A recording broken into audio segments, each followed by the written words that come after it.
ಸೋರುತಿಗುದು ಮನೆಯ ಮಾಳಿಗೆ ಸೋರುತಿಗುದು ಮನೆಯ ಮಾಳಿಗೆ ಅಜ್ಞಾನದಿಂದ ಸೋರುತಿಗುದು ಮನೆಯ ಮಾಳಿಗೆ ಸೋರುತಿಗುದು ಮನೆಯ ಮಾಳಿಗೆ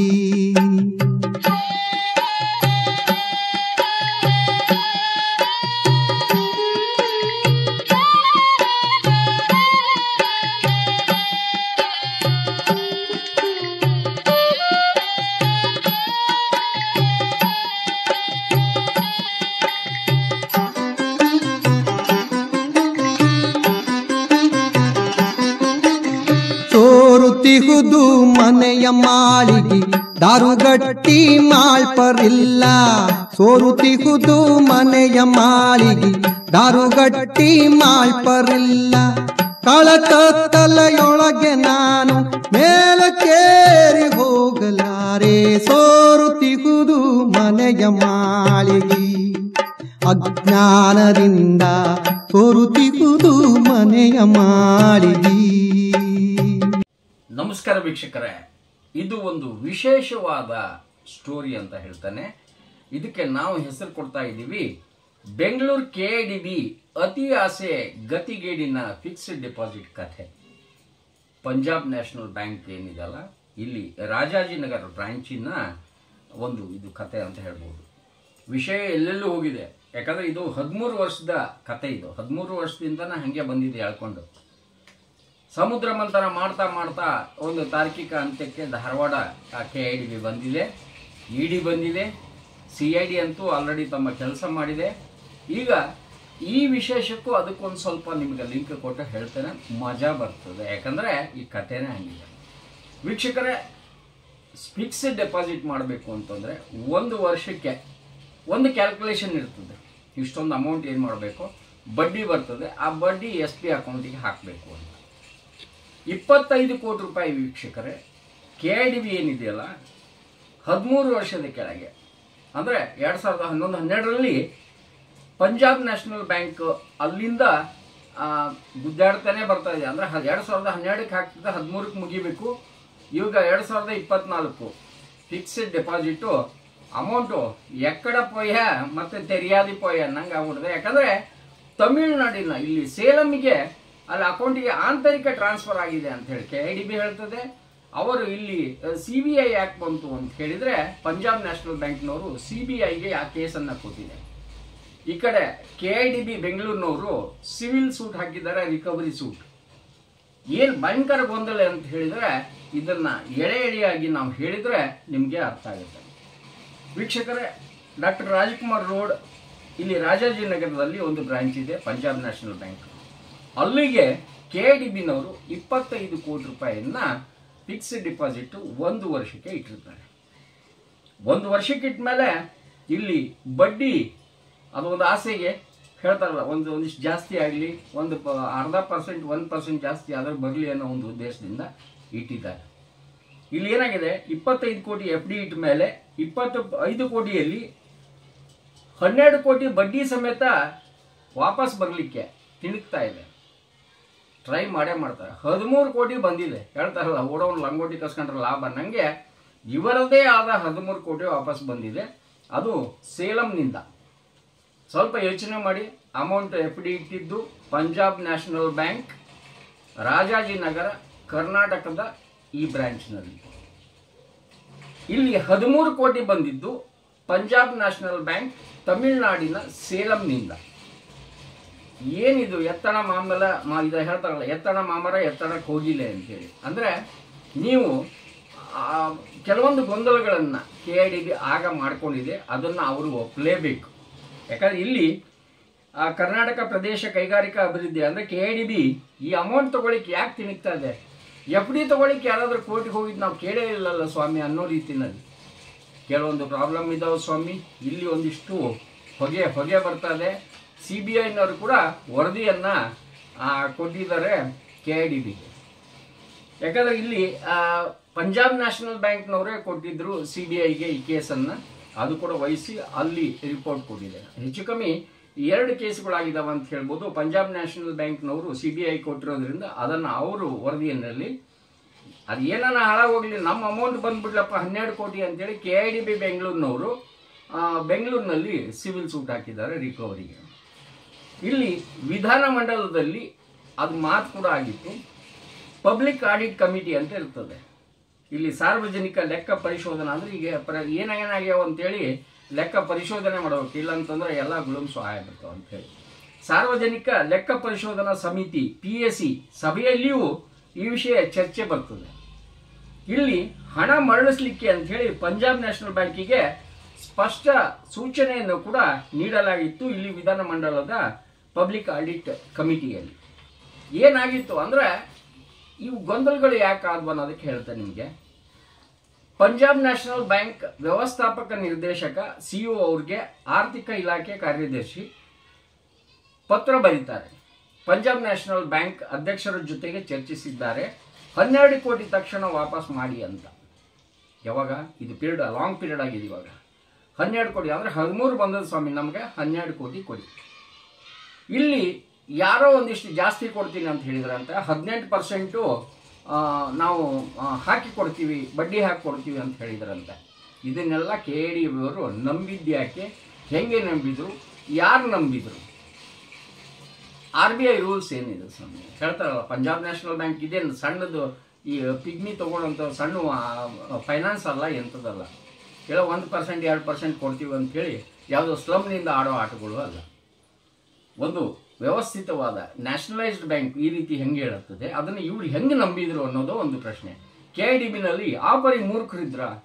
ಈ ಅಕೌಂಟ್ಸ್ನಲ್ಲಿ ಕೆಲವೊಂದು ಎಲ್ಲ ದಾಖಲೆಯಲ್ಲಿ ಇದ್ದಾವೆ, ಗರುಡನ ಬಳಿ ಅವು ಇದ್ದಾವೆ. ಇಲ್ಲಿ ಏನು ಇಷ್ಟು ಮತ್ತೆ KIDBಗೆ ಏನು ಹಗರಣ ಅಂತ, ಇದು ಹಗರಣ ಅಂತ ಅಲ್ಲ ಹೇಳೋದಕ್ಕೆ, ಇಲ್ಲಿ ಟೆಕ್ನಿಕಲ್ ಆಸ್ಪೆಕ್ಟ್ ಅಂತ ತಿಳ್ಕೊಳ್ಳಿ. 13 ವರ್ಷ 12 ಕೋಟಿ ಬೆನ್ನೆತ್ತಿದ KIDB ಅಂತಂದ್ರೆ ಇದು ಟೆಕ್ನಿಕಲ್ ಆಸ್ಪೆಕ್ಟ್. 19 ಕೋಟಿ ಹಗರಣಕ್ಕೆ ಸೈಲೆಂಟ್ ಇದ್ದ KIDB ಧಾರವಾಡದಲ್ಲಿ ನಿಮ್ಗೆ ಗೊತ್ತಿದೆ. 19 ಕೋಟಿ ಹಗರಣ ಪ್ಲಸ್ ಇನ್ನೊಂದು 30-40 ಕೋಟಿ ದಾಖಲೆಯನ್ನ ಬಸವರಾಜ ಕೊರೋರ್ ಅವರು ಕೊಟ್ಟಿದ್ದಾರೆ. ನಂತರ ಗರುಡ ಅದ್ರ ಹಿಂದೆ ಕಂಟಿನ್ಯೂಸ್ ಆಗಿ 27 ಎಪಿಸೋಡ್ ಮಾಡಿದ್ದಾವೆ. ಇನ್ನು ಕೆಲವೊಂದು FIR ಆಗಬೇಕು. ED ಒಂದು FIR ಮಾಡಿದೆ, CID ತನಿಖೆ ನಡೆಸಿತು. 19ಗೂ ಒಂದು ತಾರ್ಕಿಕ ಅಂತ್ಯ ಬಂತು. ಇವೆಲ್ಲ ಆದಾಗ ಇದ್ದ ಮೌನ KIDB ಮೌನಿ ಬಾಬಾಗಳು ಏನು ಅಧಿಕಾರಿಗಳಿದ್ದಾರಲ್ಲ, ಈಗ ಯಾಕೆ ತಿಣುಕ್ತಾ ಇದ್ದಾರೆ? ಈಗ ನಮಗೆ ಕೊಡಿ 12 ಕೋಟಿ ಅಂತ ಹೇಳುವಾಗ 19 ಕೋಟಿ ಬಗ್ಗೆ ಯಾಕೆ ಮಾತಾಡಲಿಲ್ಲ ಅಂತ ಹೇಳಿ ಜನರು ನಮ್ಮನ್ನ ಕೇಳಿದ್ರು. ಬೆಳಗ್ಗೆ ನಾವು ಒಂದು ಪ್ರಮೋ ಕೊಟ್ಟಾಗ ಅವ್ರು ಕೇಳ್ತಾ ಇದ್ದಾರೆ, ಸರ್ ಅವ್ರದೇ ಇದು ಡಬಲ್ ಪೇಮೆಂಟ್ ಮಾಡಿದ್ದು ಕೂಡ 19 ಕೋಟಿ KIDB ಅಮೌಂಟೇ, ಅಲ್ಲಿ ಯಾಕೆ ಸುಮ್ಮನೆ ಇದ್ರು, ಏನಾದರೂ ಬಂದಿತ್ತಾ ಅಂತ ಕೇಳಿದ್ರು. ಗೊತ್ತಿಲ್ಲ. ED ಬಂದಿದೆ, CID ತನಿಖೆನಲ್ಲಿ ಕೆಲವೊಂದು ಆಯಾಮಗಳು ಬಂದಿದ್ದಾವೆ, ಅವರು ತೋರಿಸಿದ್ದಾರೆ. ನಾವೇನು ಮಾತಾಡಬೇಕಿದ್ರಲ್ಲಿ ಅಂತ ಹೇಳಿ 19 ಕೋಟಿ ಅನ್ನಂಗೆ ಇಲ್ಲಿ 12 ಕೋಟಿಗೆ ಈ ಪರಿ 13 ವರ್ಷದಿಂದ ಹೊಡೆದಾಡ್ತಾ ಇದ್ದಾರೆ. 19 ಕೋಟಿ ಹೋದಾಗ KIDB ಅವರು ಯಾಕೆ ಮೌನಿ ಬಾಬಾಗಳಾಗಿದ್ದರು ಅಂತ ಹೇಳಬೇಕು. ಅದು ಕೂಡ ಒಂದು ಅರ್ಥ ಇದೆ. ಇಷ್ಟೆಲ್ಲ ಮುತುವರ್ಜಿ ಅವಾಗ ಯಾಕೆ ತಗೊಳ್ಳಿಲ್ಲ? ಕೆಲವೊಂದ್ಸತಿ ಇದ್ದಕ್ಕಿದ್ದಂಗೆ ಇವರು ಜಿಂಕೆ ಹೆಂಗೆ ಓಡ್ತಾರೆ, ಇದ್ದಕ್ಕಿದ್ದಂಗೆ ಆಮೆ ಯಾಕೆ ಆಗ್ತಾರೆ KIDBನವರು, ಹೆಡ್ ಆಫೀಸ್ನವರು ಅಂತ ಕೇಳ್ತಾರೆ. ಕೇಳಬೇಕಾಗಿದ್ದ ಪ್ರಶ್ನೆ, ಉತ್ತರ ಮಾತ್ರ ನಮಗೆ ಮೌನ ಅಂತಲೇ ಹೇಳ್ತೀನಿ. ಈಗ ಹೆಂಗಾಗಿದೆ ಗೊತ್ತಾ ವೀಕ್ಷಕರೇ, ನಿಮ್ಗೆ ಗೊತ್ತಿದೆ, ಸುಮಾರು 1 ವರ್ಷದಿಂದನೇ ಮೂಡ ಹಿಂದೆ ಬೆನ್ನೆತ್ತಿತ್ತು ಗರುಡ TV. ನಂತರ ಈ ಯಾರು ನಾವು ನೀವು ಅಂತ ಹೋರಾಟ ಮಾಡ್ಕೊಳ್ಳಿ. KIDBನಲ್ಲೂ ನೀವೇ ಹೋರಾಟ ಮಾಡಿ ಕೇಳ್ರಿ, ನಿಮ್ಮದೇ ಅಂದ್ಕೊಳ್ರಿ. ಜನರಿಗೆ ಗೊತ್ತಿದೆ ತಂದವ್ರು ಯಾರು, ಮೂಲ ಹುಡುಕಿದವ್ರು ಯಾರು ಅಂತ. ಮೂಡ ಹೇಗೆ ತನ್ನ ಅಸ್ತಿತ್ವವನ್ನು ಹೆಚ್ಚು ಕಮ್ಮಿ ತನ್ನ ಆ ಗ್ರಿಪ್ಪನ್ನು ಕಳ್ಕೊಂತು, ಈಗ ಒಂದು ಅಧಿಕಾರ ಕೂಡ ಕಳ್ಕೊಂತು. ಕೆಲವೊಂದು ಹೇಳ್ತಾರಲ್ಲ, ಈಗ ನಗರಾಭಿವೃದ್ಧಿ ಇಲಾಖೆಗೆ ಎಲ್ಲ ಪವರ್ಗಳನ್ನು ಕೊಟ್ಬಿಟ್ಟಿದ್ದಾರೆ. KIDB ಕೂಡ ಬರೀ ಭೂಮಿ ಗುರುತಿಸಿ ಹೇಳಿ ಅಷ್ಟ ಸಾಕು ನಿಮ್ಮ ಕೆಲಸ ಅನ್ನೋ ಮಟ್ಟಿಗೆ ಒಂದು ದಿವಸ ಬಂದೇ ಬರ್ತದೆ. ಎಲ್ಲಿ ಒಂದು ದಿವಸ ಇದು ಬೋರ್ಡ್ ಕೂಡ ಹೆಚ್ಚು ಕಮ್ಮಿ ಅಳೆಗಾಡ್ತದ್ದು, ಬೋರ್ಡೇ ತೆಗಿತಾರೋ ಗೊತ್ತಿಲ್ಲ, ಆಗ್ಬಹುದು. ಯಾಕಂದ್ರೆ ಹಗರಣಗಳ ಸರಮಾಲೆ ಹೇಳ್ತಾರಲ್ಲ, ರಾತ್ರಿ ಏನೋ ಬಾವಿ ಕಾಣಲಿಲ್ಲ ಬಿದ್ದರೆ ಪರವಾಗಿಲ್ಲ, ಹಗಲು ಬೀಳ್ತಾರಂತಂದ್ರೆ ಇದೆ ಅಂತ ಸ್ವಾಮಿ. ಇದು ಬೇಕು ಅಂತ ಅಂತೀರಾ? ಯಾರು ಕೇಳಿದ್ರು ಒಬ್ಬರ ಮೇಲೆ ಒಬ್ರು ಇಲ್ಲಿ ತೆಗೆಯೋದು, ಹೆಗಲು ಇನ್ನೊಬ್ಬರ ಮೇಲೆ ಹಾಕೋದು, ತಪ್ಸ್ಕೊಂಡ್ಬಿಡೋದು. ಇದೇ ಆಗಿನೇ KIDB ಅಂತಂದ್ರೆ ಒಂಥರ ಹೇಳ್ತಾರೆ, ಈ ಬೋರ್ಡ್ಗಳು ಮಂಡಳಿಗಳಂತಂದ್ರೆ ಸ್ವಾಹ ಅನ್ನೋ ರೀತಿಯಲ್ಲಿ ಏನೋ ಗೊತ್ತಿಲ್ಲ, ಹಂಗಾಗ್ತಾ ಇದೆ. ಇತಿಹಾಸನೇ ಇದೆ ಸ್ವಾಮಿ. ಇಲ್ಲಿ 14/9/2011 ಇದು ಹೇಳ್ತಾ ಇರೋದು ಈಗ ಪಂಜಾಬ್ ನ್ಯಾಷನಲ್ ಬ್ಯಾಂಕ್ ಕಥೆ. ಇದು 14/9/2011 25 ಕೋಟಿ ರೂಪಾಯಿ ರಾಜಾಜಿನಗರ್ ಪಂಜಾಬ್ ನ್ಯಾಷನಲ್ ಬ್ಯಾಂಕ್ನಲ್ಲಿ 9.75 ಬಡ್ಡಿ ದರದಲ್ಲಿ 1 ವರ್ಷಕ್ಕೆ ಇಡ್ತಾರೆ. 9.75% 1 ವರ್ಷಕ್ಕೆ FDನ ಇಡ್ತಾರೆ. ಇರಲಿ ಸಂತೋಷ, ಬಳಕೆ ಅದು ಬಡ್ಡಿ ಕೂಡ ಬಳಸಿದ್ರೆ ಅಟ್ಲೀಸ್ಟ್ ಅವ್ರ ಪೇಮೆಂಟ್ಗಳು ಅವು ಕೊಡೋಕ್ಕಾಗ್ತದೆ. ಯಾಕಂದರೆ ಈಗ ಅವ್ರಿಗೆ ಪೇಮೆಂಟ್ ಇಲ್ಲಾರ್ದಂಗೆ ಫಜೀತಿ ಎದ್ಬಿಟ್ಟಾರೆ KIDB ಅವರು. ಅದು 14/9/2012 ಮೆಚ್ಯೂರ್ ಆಗ್ತದೆ. 14/9/2011 ಇಟ್ಟ ಬಡ್ಡಿ ಅಂದರೆ FD ಇದು ರಾಜಾಜಿನಗರ್ ಬ್ರಾಂಚ್ನಲ್ಲಿ ಇಡ್ತಾರೆ. ಸ್ವಲ್ಪ ಸರಿಯಾಗಿ ಕೇಳಿಸ್ಕೊಳ್ಳಿ. ಅಲ್ಲಿ 14/9/2012 27.52 ಕೋಟಿ ಅಂದರೆ 27.52 ಲಕ್ಷ ಪಂಜಾಬ್ ನ್ಯಾಷನಲ್ ಬ್ಯಾಂಕ್ ಅವರು KIDBಗೆ ಕೊಡಬೇಕಾಗ್ತದೆ. ಅವ್ರು ಇಟ್ಟಿದ್ದು 25 ಕೋಟಿ ಕೊಡಬೇಕಾಗಿದ್ದು, ಅಂದರೆ 2.52 ಲಕ್ಷ ಬಡ್ಡಿ ಆಗ್ತದೆ 1 ವರ್ಷಕ್ಕೆ. ಇದನ್ನು ಕೊಡ್ತೀನಿ ಅಂತ ಹೇಳ್ತಾರೆ, ಒಪ್ಪಿಗೆ ಆಗ್ತದೆ, ಅಮೌಂಟ್ ಇಡ್ತಾರೆ, ರಿಸಿಪ್ಟು ಬರ್ತದೆ, ಅದೆಲ್ಲ ಲೀಗಲಿನೇ ಆಗಿದೆ. ಪಂಜಾಬ್ ನ್ಯಾಷನಲ್ ಬ್ಯಾಂಕ್ನವರು ನಿಮ್ಗೆ ಗೊತ್ತಿದೆ ಕೆಲವೊಂದು ಹಗರಣಗಳಾದವು, ಅದರಿಂದ ಪಂಜಾಬ್ ನ್ಯಾಷನಲ್ ಬ್ಯಾಂಕ್ ಕೂಡ ಅಳ್ಳಾಡಿ ಹೋಯ್ತು. ನೀವು ವಿಜಯಮಾಲ ತಗೊಳ್ರಿ, ಇನ್ನೊಂದು ತಗೊಳ್ರಿ, ಏನನ್ನ ಆಗಲಿಕ್ಕೆ ಒಟ್ಟು ಹಗರಣದಲ್ಲಿ ಈ ಬ್ಯಾಂಕ್ಗಳು ಹೇಳ್ತಾರಲ್ಲ, ರಿಸರ್ವ್ ಬ್ಯಾಂಕ್ನವರು ಇದ್ದಕ್ಕಿದ್ದಂಗೆ ಅವರು ಕಂಟ್ರೋಲ್ ತಗೋತಾರೆ, ಇದ್ದಕ್ಕಿದ್ದಂಗೆ ಫ್ರೀ ಬಿಟ್ಬಿಡ್ತಾರೆ ಅನ್ನೋ ಲೆಕ್ಕದಲ್ಲಿ. ಯಾಕಂದ್ರೆ ಇಲ್ಲಾಂದ್ರೆ ಈ ಸಾರ್ವಜನಿಕ ಹಣ ಎಲ್ಲಿ ಹೋಗ್ತದೆ, ಯಾರು ಕೊಡ್ತಾರೆ ಅವರು? ಈಗ ನಿಮ್ಮಂಥವ್ರು ತಗೊಂಡೋಗಿ 1 ಲಕ್ಷ ಇಟ್ಟೆ, ನಿಮ್ಮಂಥವ್ರು ಒಂದು 100 ಜನ ಇಟ್ಟಾಗ 1 ಕೋಟಿ ಆಗ್ತದೆ ಅಂತ ತಿಳ್ಕೊಳ್ಳಿ. ಅದನ್ನೇ ಅವ್ರಿಗೆ ಕೊಡೋದು, ಇದನ್ನ ತೊಗೊಂಡೋಗಿ ಯೂಟೋಪಿ ಅವ್ರಿಗೆ ಹಾಕೋದು, ಆ ಬಡ್ಡಿ ಇಲ್ಲಿ 1% ನಿಮಗೆ ಕೊಡೋದು, ಅಲ್ಲಿ 5% ತೊಗೊಳೋದು, ಅದರಲ್ಲೇ ಅಡ್ಮಿನಿಸ್ಟ್ರೇಟಿವ್ ಎಕ್ಸ್ಪೆನ್ಸಸ್ ಎಲ್ಲ ಮಾಡ್ಕೊಳೋದು. ಬ್ಯಾಂಕ್ ಏನು ಮಾಡ್ತದೆ, ಎಲ್ಲಿಂದ ಕೊಡುತ್ತೆ? ಇಲ್ಲಿ ಪಂಜಾಬ್ ನ್ಯಾಷನಲ್ ಬ್ಯಾಂಕ್ ಏನಿದೆಯಲ್ಲ, ರೈಟಿಂಗ್ನಲ್ಲಿ ಭರವಸೆ ನೀಡ್ತಾರೆ, ವೀಕ್ಷಕರೇ. 14/9/2012 27.52 ಕೋಟಿ ನೀಡ್ತೀವಿ ಅಂತ ರೈಟಿಂಗ್ನಲ್ಲಿ ಕೊಟ್ಟಿದ್ದಾರೆ ಅಂತ ದಾಖಲೆಗಳು ಇದ್ದಾವೆ. ತಪ್ಪಿದ್ದಲ್ಲಿ ಪಾವತಿ ಮಾಡುವ ದಿನಗಳಿಗೆ 18% ಬಡ್ಡಿ ಪಾವತಿ ಮಾಡ್ತೀವಿ ಅಂತ ಬ್ಯಾಂಕಿನ ಮ್ಯಾನೇಜರ್ ಹೇಳ್ತಾರೆ ಲಿಖಿತದಲ್ಲಿ ಅಂತ. ಇಲ್ಲಿ ನಿಜವಾಗ್ಲೂ PSC ಏನಿದೆಯಲ್ಲ, ಪಬ್ಲಿಕ್ ಆಡಿಟ್ ಕಮಿಟಿ ಅವರು ಉಗಿತಾರೆ ಇದೇ ವಿಚಾರದಲ್ಲಿ.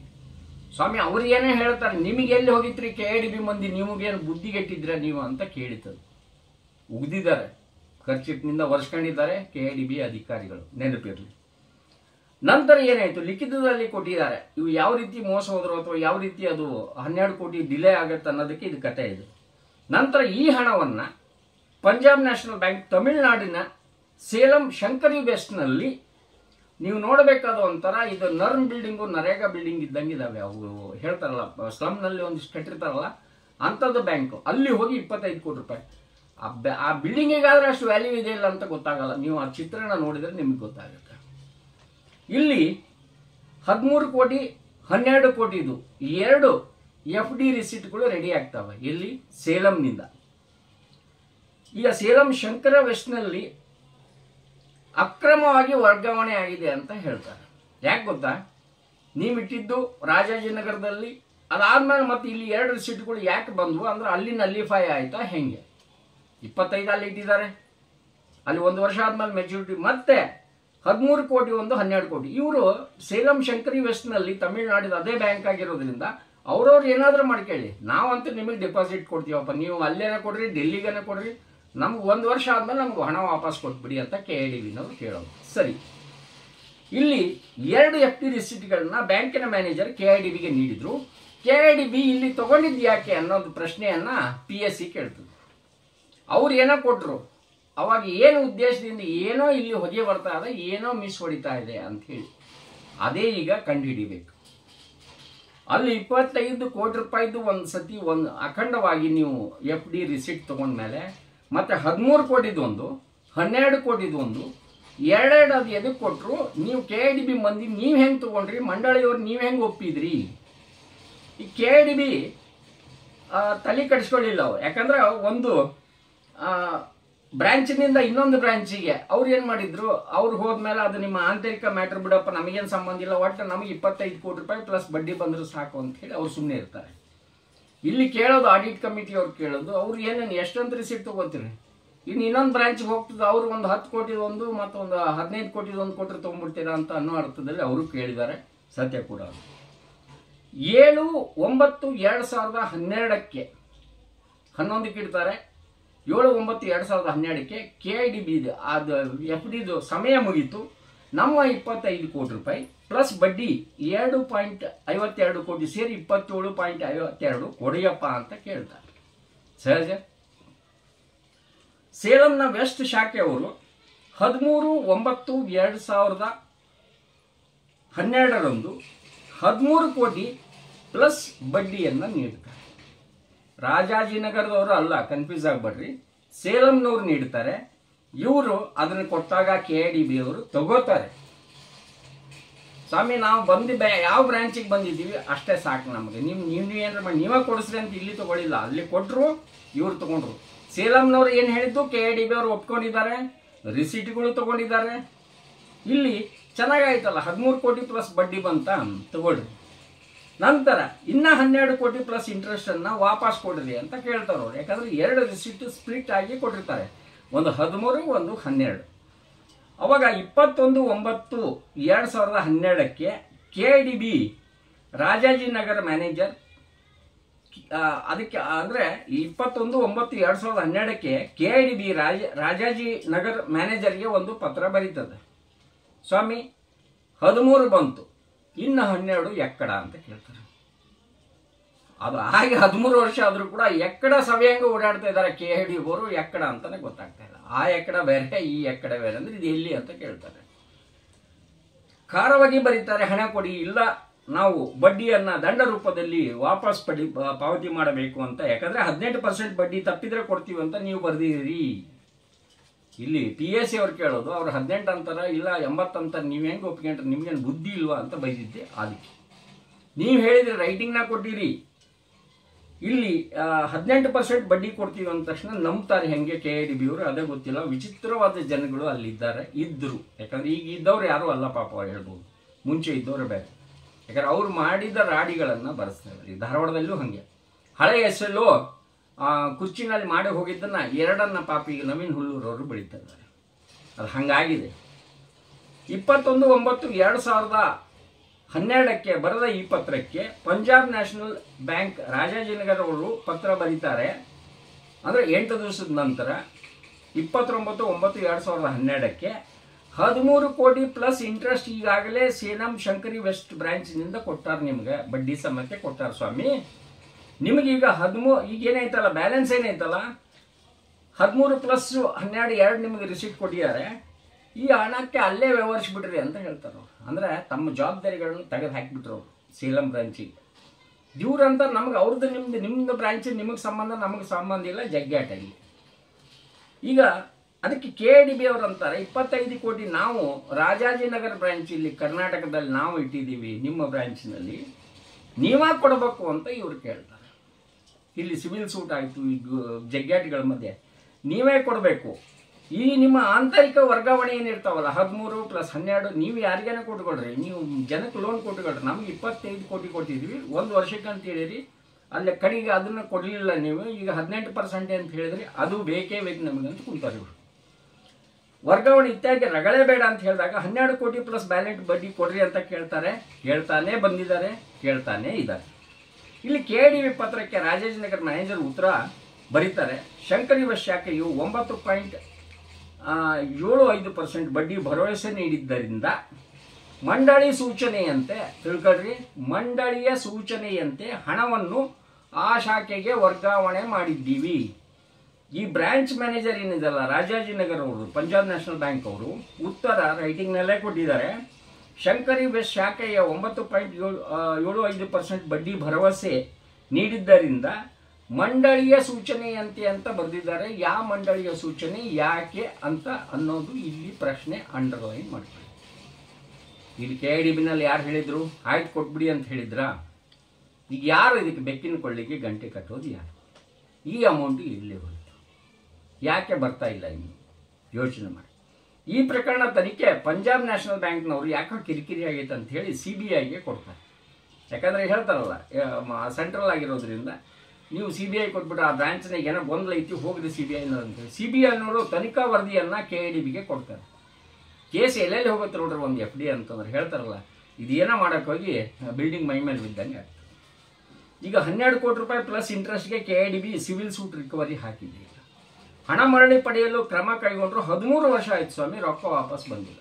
13 ವರ್ಷ ಹೇಳ್ತಾರಲ್ಲ, ಕುರಿ ಕೊಬ್ಬಿದಂಗೆಲ್ಲ ಕಟ್ಟಿದಂಗೆ ಚಲೋ ಅಂತ ಹೇಳಿ 13 ವರ್ಷ ಸೇರಿ ಕೋರ್ಟ್ ಆರ್ಡರ್ ಮಾಡುತ್ತೆ ಏನೋ ನೋಡೋಣ. ಕೋರ್ಟ್ನಲ್ಲಿ ಇದೆ ಮ್ಯಾಟ್ರು, ಇದೇ ಮುತುವರ್ಜಿ ಇಲ್ಲಿ ಕೇಳೋದು ಜನರು. ನಮ್ಮ ಧಾರವಾಡ KIDBನಲ್ಲಿ IDBI ಉಣಕಲ್ ಬ್ರಾಂಚಿನ ಈ ಹೇಳ್ತಾರಲ್ಲ ಕೆಲವೊಬ್ಬರು ಅಧಿಕಾರಿಗಳು, ಅವರು ಅವ್ಯವಹಾರ ಮಾಡಿದ್ರು, ಡೂಪ್ಲಿಕೇಟ್ ಅಕೌಂಟ್ ಆಗಿತ್ತು. ED ಬಂದಿರೋದೇ ಅದಕ್ಕೆ. ಯಾಕಂದರೆ ವಿಶೇಷವಾಗಿ ಅಲ್ಲಿ ಅದು ಬ್ಯಾಂಕ್ ಆಗಿರೋದ್ರಿಂದ ಬ್ಯಾಂಕ್ನವ್ರು ಅಲ್ಲಿ ಡೂಪ್ಲಿಕೇಟ್ ಅಕೌಂಟ್ ಹೆಂಗೆ ಮಾಡಿದರು. ವಾಲ್ಮೀಕಿ ಹಗರಣದಲ್ಲಿ ಸ್ವಾಮಿ ಹೇಳ್ತಾರಲ್ಲ, ಒಂದಕ್ಕೊಂದು ತಳಕ್ಕೆ ಹಾಕಿದಂಗೆಲ್ಲ ಹೋಗ್ತದೆ. ವಾಲ್ಮೀಕಿ ಹಗರಣದಲ್ಲೂ ಹಿಂಗೆ ಆಗಿದ್ದು. ಸ್ಟೇಟ್ ಗೌರ್ಮೆಂಟ್ EDಗೆ ಕರೆಸಲಿಲ್ಲ, ಬ್ಯಾಂಕ್ನವ್ರು ಕರೆಸಿದ್ರು. ಆವಾಗಲೇ ಈಗ ನಾಗೇಂದ್ರಪ್ಪ ಅವ್ರಿಗೆ ಫಲಿತ ಆಗಿರೋದು. ಇಲ್ಲಾಂದ್ರೆ ಹಮಾರ ಲೋಗ್ ಅಂತೇಳಿ ಸ್ಟೇಟ್ನಲ್ಲಿ ಒಂದು ರೀತಿಯಿಂದ ಯಾವುದೋ ಒಂದು ತನಿಖೆ ಗಿನಿಕೆ ಆಗಿ ಮುಗಿದೋಗಿರೋದು. ED ಬಂದ್ಬಿಡ್ತಲ್ಲ, ನುಂಗಲಾದ ತುತ್ತಾಗುತ್ತೆ. ಇದು ಬ್ಯಾಂಕ್ ಇರಲಿಲ್ಲ ಅಂದ್ರೆ ಬೇರೆನೇ ಫಜಿತಿತ್ತಲ್ಲ, ಅವ್ರವ್ರ ಬೇರೆ ಆಗಿತ್ತು ಅಂದ್ರೆ ಏನೋ ಒಂದು ಮುಗಿಸ್ತಿದ್ವಿ. ಸರ್ಕಾರದ ಸ್ಟೇಟ್ನಿಂದ ಹಾರಿ ಹೋಗ್ಬಿಡ್ತಂದ್ರೆ ಏನಾಗ್ತದೆ, ಸೆಂಟ್ರಲ್ ಬಂದಾಗ ಇರೋದಿಲ್ಲ ಸಮಯ. CBI EDಗೆ ಜನ ಭಯ ಪಡೋದೇ ಇದಕ್ಕೆ. ಇಲ್ಲಿ IDBI ಉಣಕಲ್ ಬ್ರಾಂಚ್ನಲ್ಲಿ ಈ ವಿಚಾರದಲ್ಲಿ ಡಬಲ್ ಪೇಮೆಂಟ್ ಆದಾಗ ಇದೇ KIDBನವರು ಯಾಕೆ ಅಷ್ಟೊಂದು ಮುತುವರ್ಜಿ ತಗೊಳ್ಳಿಲ್ಲ. ಭಾಳ ಹೀಟ್ ಕ್ರಿಯೇಟ್ ಆಗಿ ಗರುಡ TV ಬೆನ್ನತ್ತಿ, ಬಸವರಾಜ್ ಕೋರಟ್ ಬೆನ್ನತ್ತಿ, ಇನ್ನೊಬ್ಬರು ಅಲ್ಲಿ ಹೋರಾಟ ಮಾಡಿದ ಮೇಲೆ ಒಂದು ವಿದ್ಯಾಗಿರಿ ಠಾಣೆಗೆ ಮಮತಾ ಹೊಸಗೌಡರನ್ನವರು ದೂರು ಕೊಡ್ತಾರೆ. ಯಾಕೆ ಗೊತ್ತಿರಲಿಲ್ವಾ? 10 ವರ್ಷ ಅಂದರೆ ಅಲ್ಲಿ ಕೂಡ 10 ವರ್ಷದ ನಂತರ ಪೇಮೆಂಟ್, ಹಳೆ ಪೇಮೆಂಟ್ಗಳು ಡಬಲ್ ಪೇಮೆಂಟ್ ಆದಾಗ ಈ 10 ವರ್ಷಕ್ಕೂ KIDBಗೆ ಏನು ಸಂಬಂಧ? ಏನೇ ಇರಬೇಕು. ಯಾಕಂದ್ರೆ ಈಗ 10 ವರ್ಷ FD ಸಹಿತ 10 ವರ್ಷದ ತೊಗೊಂಡದೆ. 10 ವರ್ಷದ ಏನಾಯ್ತು ಬಿಡೋದು. ವಾಸ್ತು ಪ್ರಕಾರ 10ರದ್ದು ಏನಾದರೂ ಒಂದು ಲೆಕ್ಕ ಮಾಡಬೇಕು. ಇಲ್ಲಿ ವಿದ್ಯಾಗಿರಿ ಠಾಣೆಗೆ ಬರ್ತದೆ, ಅಲ್ಲಿ ಸಂಗಮೇಶ್ ಅವರು ಅದನ್ನ ಒಳ್ಳೆ ರೀತಿಯಿಂದ ಹ್ಯಾಂಡಲ್ ಮಾಡಿಕೊಂಡು ಇದಕ್ಕೆ CID ಕೊಟ್ಬಿಡ್ತಾರೆ. ಇನ್ನು ಅಗ್ನಿಯವರಂತೂ ಜಬರ್ದಸ್ತ್ ಮಾಡ್ತಾರೆ ಅದನ್ನು. ಇಲ್ಲಿ KIDB ಒಂದು ರೀತಿಯಿಂದ ಅಂದರೆ ಒಂದೊಂದ್ಸತಿ ಇದ್ದಕ್ಕಿದ್ದಂಗೆ ಆಮೆ ಹೋದಂಗೆ ನಿಧಾನ ಹೋಗ್ತಾರೆ, ಒಂದು ಇದ್ದಕ್ಕಿದ್ದಂಗೆ ಜಿಂಕೆ ಹೋದಂಗೆ ಹೋಗ್ತಾರೆ. ಅಫ್ಕೋರ್ಸ್ ಈಗ ಮಹೇಶ್ ಅವರು ಭಾಳ ಅದ್ಭುತವಾಗಿದ್ದಾರೆ. ಮಹೇಶ್ ಸರ್ ನಿಮ್ಮ ಬಗ್ಗೆ 2 ಮಾತಿಲ್ಲ. ಆದರೆ ನಿಮ್ಮ ಛತ್ರಿ ಕೆಳಗೆ ಕೆಲವೊಬ್ಬರು ಇದ್ದಾರೆ, ಕೆಲವೊಬ್ಬರು ಇದ್ದಾರೆ. ಹೇಳ್ತಾನೆ ಒಂದಿಷ್ಟು ಬ್ರ್ಯಾಕೆಟ್ನಾಗ ಇಟ್ಕೊಂತೀವಿ. ಯಾಕಂದರೆ ಕೆಲವೊಬ್ರು ಟ್ರಾನ್ಸ್ಫರ್ ಆಗಿ ಹೊಂಟಿದ್ದಾರೆ, ಕೆಲವೊಬ್ಬರು ರಿಟೈರೇ ಆಗ್ತಾ ಇದ್ದಾರೆ, ಕೆಲವೊಬ್ಬರು ಆಗಿದ್ದಾರೆ. ಆದರೂ ಕೂಡ ಬರಬೇಕಲ್ಲ. ವಾಣಿ ವೀಣೆ ಎಲ್ಲವನ್ನ ಬಾರಿಸ್ತಾ ಒಂದು ದಿವಸ ಬರ್ತದೆ, ನೋಡ್ತಾ ಇರಿ. ಗರುಡ ಅದನ್ನು ಕೂಡ ತೋರಿಸ್ತದೆ. ಹೇಳ್ತಾರಲ್ಲ, ವಾಣಿಯ ವೀಣೆಯ ಸ್ವರದಾನಂದವು ಸುಮಧುರ ಸುಂದರ ನುಡಿಯು ಜೇನಿನ ಹೊಳೆಯು. KIDB ಹೊಳೆಯು, ಆ ಹೊಳೆ ಒಳಗೆ ಎಷ್ಟೆಷ್ಟು ನೀರು ಯಾರು ಹಿಡ್ಕೊಂತಾರೆ ತೋರಿಸ್ತೀವಿ. ಇಲ್ಲಿ ಆಡಿಟ್ನವ್ರಿಗೆ ಏನಂತಾರಂತ ನಿಮ್ಗೆ ಹೇಳ್ಬಿಡ್ತೀನಿ. ಇಷ್ಟೆಲ್ಲ ಆದಮೇಲೆ, ಯಾಕಂದ್ರೆ ಅವ್ರದ್ದೊಂದು ಜವಾಬ್ದಾರಿ ಇರ್ತದೆ, ದಾಯಿತ್ವ ಇರ್ತದೆ. ಆಡಿಟ್ ವರದಿನಲ್ಲಿ ಉಲ್ಲೇಖ ಮಾಡ್ತಾರೆ ಸ್ವಾಮಿ. ಅವ್ರು ಹೇಳ್ತಾರೆ KIDB ಹಣ ನಿರ್ವಹಣೆ ಲೋಪದ ಕಾರಣ ಅಂತ ಹೇಳಿದ್ದಾರೆ. ಆಡಿಟ್ ವರದಿಯಲ್ಲಿದೆ, ನಾನು ಹೇಳ್ತಾ ಇಲ್ಲ, ಕೃಷ್ಣಮೂರ್ತಿ ಹೇಳ್ತಾ ಇಲ್ಲ, ಇನ್ನೊಂದು ಹೇಳ್ತಾ ಇಲ್ಲ. ಆಡಿಟ್ ವರದಿಯಲ್ಲಿ KIDB ಹಣ ನಿರ್ವಹಣೆ ಲೋಪದ ಕಾರಣ ಯಾವಾಗಲೂ ಇದೆ ಹೇಳ್ತಾರಲ್ಲ. ಫೈನಾನ್ಸ್ ಸರಿ ಇರಬೇಕು. ಯಾಕಂದ್ರೆ ತಗೊಂಡು ಅಲ್ಲೇ ಇರ್ತದೆ, ಬಾಕಿ ಎಲ್ಲ ಟೇಬಲ್ಲು ಕುರ್ಚಿ. ನಾನು ಪೆನ್ ತಗೋಬೇಕಂದ್ರೆ ಕೂಡ ರೆಕ್ಕ ಇಲ್ಲಿಂದ ಹೋಗ್ಬೇಕು. ಅಕೌಂಟ್ಸ್ ಡಿಪಾರ್ಟ್ಮೆಂಟ್ ಸ್ವಲ್ಪ ನೋಡಬೇಕು, ಅವರ ಲೋಪ ಅಂತ ಹೇಳಿ ವರದಿ ಹೇಳ್ಬಿಟ್ಟಿದೆ. ಇನ್ನು ಅದಾದ್ಮೇಲೆ ಏನು ಆ್ಯಕ್ಷನ್ ತೊಗೊಂಡ್ರು ಇತ್ತು? ಬರೀ ಒಂದು ಕೋರ್ಟ್ಗೆ ಹಾಕಿದ್ರೆ ಆಯ್ತಾ, CBI ಕೊಟ್ರೆ ಆಯ್ತಾ? ಏನು ಅಂದರೆ ಒಂದು ಕಚೇರಿ ಕೊಟ್ರೆ ಎಲ್ಲ ಹೇತಾಡ್ಬಿಡ್ತಾವಂತ ಟೇಬಲ್ ಮೇಲೆ, ಹಂಗಾಗ್ತದೆ. ಹಣಕಾಸಿಂದು ಸರಿ ಇರಬೇಕು. ಇಲ್ಲಿ ಇಲ್ಲ KIDBನಲ್ಲಿ ಹಗರಣಗಳು ಆಗಿದ್ದೇ ಇದಕ್ಕೆ ಬರ್ತವೆ. ಯಾಕಂದರೆ ಕೆಲವರಿಗೆ ಅರ್ಥ ಆಗಲ್ಲ, ಏನೋ KIDB ಹಗರಣ, ಏನೋ ಲ್ಯಾಂಡ್ ಅಕ್ವಿಸಿಷನ್ ಅಂತ ಹೇಳ್ತಾರಲ್ಲ, ಅದರದ್ದೇ ಇದು ಎಳೆಯಾಗಿ ನಾನು ಬಿಡಿಸ್ತಾ ಇದ್ದೆ. ಹಣ ನಿರ್ವಹಣೆ ಲೋಪದ ಕಾರಣ ಅಂತ ಹೇಳಿದೆ. ಈ ಲೋಪದಿಂದ ಅವಧಿ ಮುಗಿದರೂ ಕ್ಯಾಶ್ ಬಂದಿಲ್ಲ, ಡಬ್ಬು ರಾಲೇದು ಬಂದಿಲ್ಲ. ಇಲ್ಲಿ ನಿರ್ವಹಣೆ ಲೋಪ ಅಂತ ಹೇಳಿದ್ಮೇಲೆ ಮುಗೀತು. ಆಡಿಟ್ ವರದಿನಲ್ಲೂ ಅದೇ ಇದೆ. ಆಮೇಲೆ ಲೋಪ ಮಾಡಿದವ್ರಿಗೆ ಏನೂ ಕೊಟ್ಟಿಲ್ಲಲ್ಲ ಪನಿಷ್ಮೆಂಟ್. ಯಾಕೆ ಇರಲಿ ನೋಡೋಣ ಅಂತ. ಈ ಬ್ಯಾಂಕಿನವರು ವಾರ್ಷಿಕ ಬಡ್ಡಿ 9.60 ಅಂತ ಹೇಳಿ ನೀಡ್ತೀವಿ ಅಂತ ಅಂದಿದ್ದರೂ ಕೂಡ, ಇದು ಆಡಿಟ್ ವರದಿ ಸ್ವಾಮಿದು. ಬ್ಯಾಂಕಿನವರು ವಾರ್ಷಿಕ ಬಡ್ಡಿ 9.60 ನೀಡ್ತೀವಿ ಅಂದಿದ್ದರು 9.75% ಅಂಥೇಳಿ ನೀವು ಯಾಕೆ ರಾಜಾಜಿನಗರ ಬ್ರಾಂಚ್ನಿಂದ ಅಲ್ಲಿ ಹೋದ್ರಿ ಸೇಲಮ್ಮಿಗೆ? ಅಂದರೆ 0.60ದಿಂದ 0.75 ಇದೆ ನೋಡಿ, 0.75 ಇಷ್ಟಕ್ಕೆ ನೀವು ಅಲ್ಲಿ ಹೋಗಿ ರಿಸ್ಕ್ ತೊಗೊಂಡು ಕಳ್ಕೊಂಡ್ಬಿಟ್ರಲ್ಲ ಅಂಥೇಳಿ ಆಡಿಟ್ ವರದಿನಲ್ಲಿ. ರಾಜಾಜಿನಗರ ಬ್ರಾಂಚಿನಲ್ಲಿ KIDB ಅಲ್ಲಿ ನೀವು ಇಟ್ಟಿದ್ದ ಅಮೌಂಟಿಗೆ ಎಷ್ಟು ಅದೇ ಆಗಿದ್ರೆ ಆಗ್ತಿದ್ದಿಲ್ಲಲ್ಲ. ಹಾಗೆ ಇಲ್ಲಿ ಆಡಿಟ್ ವರದಿಯಲ್ಲಿ ಏನು ಹೇಳಿದ್ದಾರೆ, ನಿರೀಕ್ಷೆಗೆ ಪೂರಕವಾಗಿ ಬ್ಯಾಂಕ್ ಬದ್ಧತೆ ನೀಡಿರಲಿಲ್ಲ. ಅಂದರೆ 9.6 ಏನಿದೆ ಅಲ್ಲ, ಇದಾದ್ಮೇಲೆ 9.75ಕ್ಕೆ ಏನಾದರೂ ಆಯಿತು ಅಂತಂದ್ರೆ ಹೇಳ್ಯಾರೆ. ಆಮೇಲೆ ಇನ್ನೊಂದು, ಹಣ ಪಾವತಿಸದೇ ಇದ್ದರೆ ವಾರ್ಷಿಕ 18% ಬಡ್ಡಿ ಕೊಡ್ತೀವಿ ಅಂತ ಯಾವುದೇ ಬ್ಯಾಂಕ್ ಗ್ಯಾರಂಟಿ ಕೊಡಲ್ಲ ಅಂತ ಹೇಳಿ ಆಡಿಟ್ ವರದಿನಲ್ಲಿ ಹೇಳಿದ್ದಾರೆ. ಆಡಿಟ್ ವರದಿ ಇದು ಯಾರು ಹೇಳ್ತಾರೆ ಅಲ್ರಿ? 9.6 ಇದ್ದಿದ್ದು 18% ಯಾರಾಗ್ತದೆ? ಹೆಂಗೆ ನಿರ್ಧಾರ ತಗೊಳಕ್ಕಾಗ್ತದೆ ಮ್ಯಾನೇಜರ್? ಇದು ಯಾಕೆ ನಿಮಗೆ ಕಾಣಲಿಲ್ಲ ಅಂತ ಕೇಳ್ತಾರೆ. ಯಾರು? ಆಡಿಟ್ನವ್ರು ಕೇಳ್ತಾರೆ, PSC ಅವರು. ಈ ಬ್ಯಾಂಕ್ ಗ್ಯಾರಂಟಿ ಕೊಡಲ್ಲ ರೀ ಹಿಂಗಾಗಿ ಇಷ್ಟು ಬಡ್ಡಿ ಕೊಡ್ತೀವಿ ಅನ್ನೋ ಮಾತೇ ಸಂದೇಹ, ನಮಗೆ ಅನುಮಾನ ಮೂಡ್ತಾ ಇದೆ, ಡೌಟ್ ಬರ್ತಾ ಇದೆ, ಇಲ್ಲಿ ಏನೋ ಆಗಿದೆ ಅಂತ ಹೇಳಿ ಆಡಿಟ್ ವರದಿ ಹೇಳ್ತಾ ಇದೆ. ಇನ್ನೊಂದ್ಸತಿ ಕೇಳಿ, ಹಣ ವಾಪಸ್ ಇಲ್ಲೇನು ಕೊಡ್ತಾರಲ್ಲ, ಕೊಡದೇ ಇದ್ದರೆ ಪಕ್ಷದಲ್ಲಿ ವಾರ್ಷಿಕ 18% ಬಡ್ಡಿ ಕೊಡ್ತೀವಿ ಅಂತ ಯಾವುದೇ ಬ್ಯಾಂಕ್ ಗ್ಯಾರಂಟಿ ಕೊಡಲ್ಲ ಸ್ವಾಮಿ ಅಂತ ಹೇಳಿದ್ದು ಆಡಿಟ್ ವರದಿ. ಹಿಂಗಾಗಿ ಅಷ್ಟು ಬಡ್ಡಿ ನೀಡ್ತೀವಿ ಅನ್ನೋ ಮಾತೇ ಸಂದೇಹ, ಅನುಮಾನ ಮೂಡ್ತದೆ ಅಂತ ಹೇಳ್ತದೆ. ಇನ್ನೊಂದು ಬ್ಯಾಂಕಿನ FD ರಿಸಿಟ್ಟು KIDB ಮಂಡಳಿ ಒಪ್ಪಿಕೊಂಡಿದ್ದೇ ಯಾಕೆ? 13+12 ಇಲ್ಲಿ 25 ಅಲ್ಲ, ನಂಗೆ ಇನ್ನೊಂದು ಬ್ಯಾಂಕಿನ ಅಂತ ಹೇಳ್ತಾರೆ, ಬ್ರಾಂಚಿನ, ಅದು ಸೇಲಂನಲ್ಲಿ ಯಾಕೆ ಒಪ್ಕೊಂಡ್ರಿ ನೀವು? ಇಲ್ಲಿ ನಿಮ್ಮ ತಪ್ಪುಗಳು ಸ್ವಾಮಿ, ನೀವೇ ಹಾಸಿಗೆಯಾಗಿ ಮಾಡ್ಕೊಂಡು ನನ್ನ ಹಣೆ ಬರ ಹೆಂಗೈತು ಅಂತ ಹೇಳಿದ್ರಿ. ನೀವು ಬಾತ್ರೂಮ್ಗೆ ಹೋಗಿದ್ರೆ ಅಲ್ಲೇ ಮಾಡ್ಬೋದಾಗಿತ್ತಲ್ಲ, ಹಾಸಿಗೆಯಾಗಿ ಯಾಕೆ ಮಾಡ್ಕೊಂಡ್ರಿ ನೀವು ಅಂತ ಕೇಳದೆ ಇದರ ಉದ್ದೇಶ ಹಂಗಿದೆ. ಇನ್ನೊಂದು ಬ್ಯಾಂಕಿನ FD ರಿಸಿಟ್ KIDB ಮಂಡಳಿ ಒಪ್ಪಿ ತಗೊಂಡಿದ್ರೆ ಅದನ್ನ ಯಾಕೆ ಇದು ಮಾಡಿದ್ರಿ? ನೀವು ಯಾಕೆ ಅದನ್ನ, ಮಂಡಳಿ ಯಾರು ಒಪ್ಪಿದ್ರು, ಯಾಕೆ ಒಪ್ಪಿದ್ರು? ಇಲ್ಲಿ ಒಂದಿಷ್ಟು ಅನುಮಾನ ಐತಿ ಅಂತೇಳಿ ಆಡಿಟ್ ರಿಪೋರ್ಟ್ನಲ್ಲಿ ಇದೆ. ಈಗ KIDB ಏನಂತಾರೆ ಅಂತೇಳಿ ಭಾಗ 2ರಲ್ಲಿ ನಿಮಗೆ ತೋರಿಸ್ತೇವೆ. ಯಾಕಂದ್ರೆ ಈಗ ನಾವು ಇದನ್ನ ಕೇಳಬೇಕಾಗ್ತದೆ, ಕೇಳ್ತೀವಿ ಕೂಡ. ಇದು ಭಾಗ 1ರಲ್ಲಿ ಎಷ್ಟು 25 ಕೋಟಿ ಪಂಜಾಬ್ ನ್ಯಾಷನಲ್ ಬ್ಯಾಂಕು ರಾಜಾಜಿನಗರ ಬ್ರಾಂಚದಲ್ಲಿ ಇಟ್ಟರು. ನಂತರ ಒಂದು ಸಣ್ಣ 0.15% ಆಸೆಗೋಸ್ಕರ ಮ್ಯಾನೇಜರ್ ಇವ್ರನ್ನ ಯಾಮಾರಿಸಿದ, 18% ನಾನು ಕೊಡ್ತೀನಿ, ಕೊಡಲಿಲ್ಲ ಅಂದರೆ. ಅವಾಗ ಅಕೌಂಟ್ಸ್ನಲ್ಲಿ ಕೂಡ ಮೌನಿ ಭಾವಗಳಿದ್ರು. ಅಲ್ಲಿ ಆಡಿಟ್ ವಿಂಗ್ನಲ್ಲಿ ಕೂಡ ಏನು ಅವ್ರಿಗೆ ಹೇಳಿಲ್ಲ ಕಾಣಿಸ್ತದೆ, ಯಾಕಂದ್ರೆ ಅದು ಆಡಿಟಿಗೆ ಬರೋದಿಲ್ಲ. ಇಲ್ಲಿ ಏನಾಯ್ತು, ಅವ್ರು ಹೇಳ್ದಂಗೆ ಕೇಳಿದ್ರೆ ಮಂಡಳಿನಲ್ಲಿ ಎಲ್ಲಿ ಮೀಟಿಂಗ್ ಆದವು, ಏನಾದವು, ಬ್ಯಾಂಕ್ನವ್ರು ಮಾತ್ರ ಬಿಂದಾಸ್ ಲೆಟರ್ ಬರೀತಾ ಇದ್ದಾರೆ. 18% ಅವ್ನು ಕೊಡ್ತೀನಿ, 80% ಕೊಡ್ತೀನಿ ಅಂತ. ಆತ ರಿಟೈರ್ ಆಗಿ ಹೋಗ್ಯಾನಂತ ತಿಳ್ಕೊಳ್ರಿ. ಯಾಕಂದ್ರೆ ನಾವು ಪಂಜಾಬ್ ನ್ಯಾಷನಲ್ ಬ್ಯಾಂಕ್ ರಾಜಾಜಿನಗರಕ್ಕೆ ಗರುಡ ಕಾಲ್ ಮಾಡಿತ್ತು, ಸುಮ್ಮನೆ ಗಾಳಿನಲ್ಲಿ ಗುಂಡು ಹೊಡೆಯೋದಿಲ್ಲ ನಾವು. ಅವ್ರು ಹೇಳಿದ್ರು, ಇದು ಸರ್ಕಲ್ ಆಫೀಸಿಗೆ ಬರ್ತದೆ ಸರ್, CBI ನಿಲ್ಲದೆ ಸರ್ಕಲ್ ನಂಬರ್ ಕೊಡ್ತೀವಿ. ಎಲ್ಲರನ್ನೂ ಕೇಳೇ ಆಯಿತು, ನಾನು ಭಾಗ 2ರಲ್ಲಿ ತೋರಿಸ್ತೇನೆ. KIDB ಏನಂತಾರೆ, ಈಗ ಸಿವಿಲ್ ಸೂಟ್ ಹಾಕಿ ಅಲ್ಲಿ ರಿಕವರಿ ಮಾಡ್ಬೇಕಾದಾಗ ಮಿಸ್ಟೇಕ್ಸ್ ಯಾರು ಸ್ವಾಮಿ? ಬ್ಯಾಂಕ್ನವ್ರು ಕೊಡ್ತಾರೆ, ಕೊಡಲೇಬೇಕಂತ ತಿಳ್ಕೊಳ್ಳಿ. ಆ ಬ್ರಾಂಚ್ ಆದ್ರೆ ಕೊಡಬೇಕು, ಈ ಬ್ರಾಂಚ್ ಆದ್ರೆ ಹಣ ಎಲ್ಲಿ ಹೋಗಲ್ಲ, ಬರ್ತದೆ ಅಂತ ತಿಳ್ಕೊಳ್ಳಿ. ಆದ್ರೆ ಹೈರಾಣಾಗಿದ್ದು ಯಾರೋ ಮಾಡಿದ್ರ ಅಡಿಯನ್ನ ಈಗ ಮಹೇಶ್ ಅವರು ತೊಳಿತಾ ಇದ್ದಾರೆ, ಈಗಿರೋರು ತೊಳಿತಾ ಇದ್ದಾರೆ, ಅಕೌಂಟ್ಸ್ನವ್ರು ತೊಳಿತಾ ಇದ್ದಾರೆ. KIDB ಹಗರಣ ಅಂತ ಹೇಳಿ 27 ಎಪಿಸೋಡ್ ಹಾಕಿದ್ರಿ ಕೃಷ್ಣಮೂರ್ತಿ ಅವರೇ. KIDB ನೋಡಿಬಿಟ್ರೆ ನಾವು ಹೋಗಿ ಬಾತ್ರೂಮ್ನಾಗ ವಾಂತಿ ಮಾಡ್ಕೊಂಡಂಗೆ ಆಗ್ಬಿಡ್ತಲ್ರಿ ಅನ್ನೋ ಲೆಕ್ಕಕ್ಕೆ ಬಂದ್ಬಿಟ್ಟಿದ್ದಾರೆ. ಯಾಕಂದ್ರೆ ಪಾಪ ಅಲ್ಲಿ ಅವರು ಆ ಸಂಸ್ಥೆನಲ್ಲಿ ಕೆಲಸ ಮಾಡೋರು, ಎಲ್ಲಿ ಕೆಲಸ ಮಾಡಕತ್ತೀರಪ್ಪ?